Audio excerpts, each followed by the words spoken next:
दोस्तों आदाब, मैं अनीस अहमद खान हिंद वॉइस से आपसे मुखातिब हूँ। टर्की अपने राष्ट्रपति अर्दवान के जो नेतृत्व में विश्व के हर फोरम पर मुस्लिम राष्ट्रों और मुसलमानों के हितों की बात कर रहा है। आजकल OIC की जो ऑर्गेनाइजेशन इस्लामिक काउंसिल है OIC, उनकी जो 47th सेशन अभी नाइजर में हुआ था, कि राजधानी निमाय है नाइजर की, वहाँ हुआ था।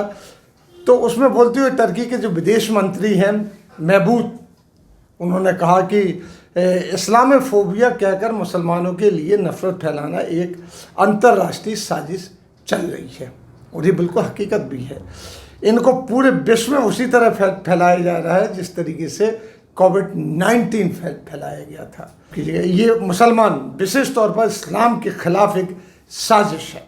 इसको यूरोपियन देश मुसलमान के जो पलायन हो रहा है जगह जगह से, जहाँ इन्होंने जैसे लीबिया है, दूसरी कंट्रीज़ है, तो ये कहते हैं कि वहाँ से जो मुसलमान आते हैं वो इस्लामी फोबिया फैला रहे हैं। वो अपने देश की राजनीति में चल रही उथल पुथल से परेशान होकर देश छोड़ के जाते हैं, लेकिन वो उस देश की तरक्की में हिस्सा बन जाते हैं।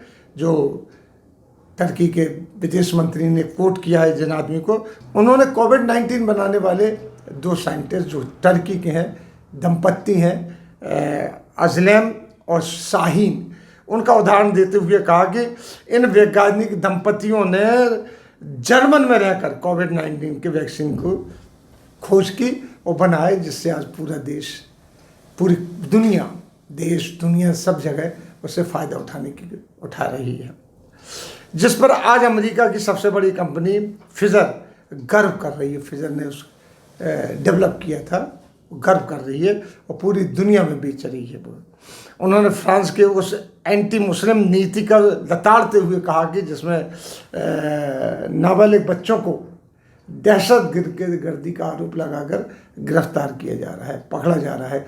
वहाँ फ्रांस में एक चीज़ और शुरू हुई कि बच्चा अगर छोटा है मुसलमानों का तो उसका एक नंबर इशू कर रहे हैं। हालांकि वहाँ के मैक्रोन ने उसके बारे में वजाहत भी की है, क्लियरिफिकेशन भी दिया कि नहीं ऐसा नहीं है, लेकिन ये तमाम विश्व के अखबार में चीज छपी थी, उसको कंडेमनेशन हुआ कि आखिर ऐसा क्यों किया जा रहा है। उन्होंने कहा ये एजुकेशन सिस्टम के लिए किया जा रहा है। उन्होंने OIC के इस बढ़ती हुई मुस्लिम दुश्मनी से आगाह किया है OIC को, और उनका कहना है कि UAE और बहरीन के अमेरिका के व्हाइट हाउस में किए गए जो अब्राहम समझौता, विवादास्पद है अब्राहम समझौता, जिसके तहत दोनों देशों में आना जाना शुरू हो गया इसराइल के, उसमें उन्होंने कहा कि ये राष्ट्र की तरक्की में आगे चलकर इनके बाधा बनेगा बहुत ज़्यादा। क्योंकि देखिए, इसराइल का एक काम है कि इसराइल जहाँ जाता है वहाँ की पूरी इकोनॉमी अपने हाथ में ले लेता है,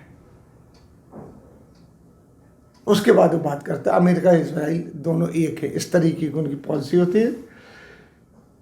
उन्होंने इसराइल की इस बढ़ती हुई डिप्लोमेसी से बचने के लिए पूरे OIC को सावधान करने की किया है, और कहा है कि इसको आप लोग अच्छी तरीके से सोच के इम्प्लीमेंट करिए जगह जगह, कि हम इस कम से कम इस हवा से बचे रहे। वहीं टर्की के जो राष्ट्रपति हैं, राष्ट्रपति रजब तैयब अर्दोआन ने भी कहा कि एंटी मुस्लिम जज्बात पैदा करना वैचारिक आज़ादी नहीं है, जैसा कि फ्रांस के जो मैक्रा कहते हैं। वो मुस्लिम अमेरिकन सोसाइटी के 23वें अधिवेशन को संबोधित कर रहे थे, उन्होंने भी यही बात कही। वो अर्दोआन शुरू से भी ये बात कह रहे हैं कि इस्लामोफोबिया फैलाया जा रहा है पूरे विश्व में, कि मुसलमान ऐसा है। वही मुसलमान उस देश की तरक्की के लिए हाथ कंधे से कंधा मिलाकर चल रहे हैं, विश्व की तरक्की के लिए। आप ये देख लीजिए, कोविड-19 जिससे पूरा विश्व संक्रमित है, उसकी दवा किसने बनाई? 2 मुस्लिम दंपति ने।